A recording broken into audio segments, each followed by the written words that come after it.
My name's Jordan Fuller, and I live in Boston, Massachusetts. This is my mom, Cheryl, and together we have a glass studio. When she started bringing home all this glass jewelry, I was just kind of like shutting it out. And then once I finally did pick it up, it really just helped me express everything that I'd been keeping in myself. One morning Jordan woke up and she told me her neck hurt.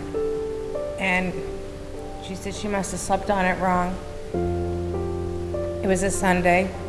That Wednesday she had just a regular doctor's appointment and the doctor checked her neck. She must have spent a good 10 minutes checking her neck and there was nothing there. And the next day Jordan had a golf ball the size of her neck coming out. I'll never forget the sequence of the doctors walking into my room and surrounding my bed in children's, because I was just there to get, biopsy, see what's up. Maybe I have cat scratch fever or something. So because we had been there the day before, the doctor got her right back in and started running tests. And the head oncologist came in and sat down on my bed and put her hand on my hand and was like, deliver the news. And I was just like, okay. And then I looked over at my mom and she started crying, so I held her. And that's when I started crying. And then I looked over at my dad and he was crying, and I had never seen my father cry. And that's when it really kind of hit me. I was like, oh, I have cancer, this is terrible. And that was it. It's just, the next 4 months, it was just doctor's appointments, just being there, just you just do. You go into crisis mode and you just do. I was on 13 different medications that I had to take multiple times a day, so I had all this weird energy and I couldn't move. It's really awkward and painful and overall really ugly situation that I was in.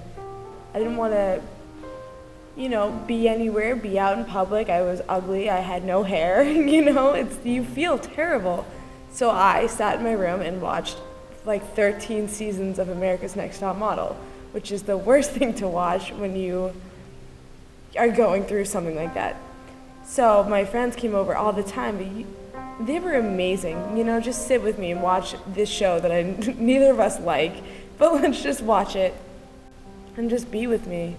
And to just be with somebody, you can always tell that somebody's holding back, so don't hold back. And finally, in April of 2009, I went into remission. They cleared me, and that same month, my mom was diagnosed with thyroid cancer. And so it was just kind of this one after another. We were just,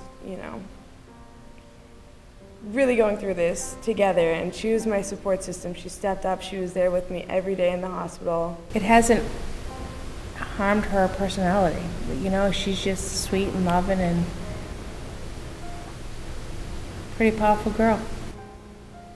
The reason why this business drives me in particular is because I know that the release I get from creating jewelry, and I want to be able to give that back to people who suffered like I did. There is a strong connection with when you meet people who do have cancer or they're going with their children or somebody. It's just heart-wrenching.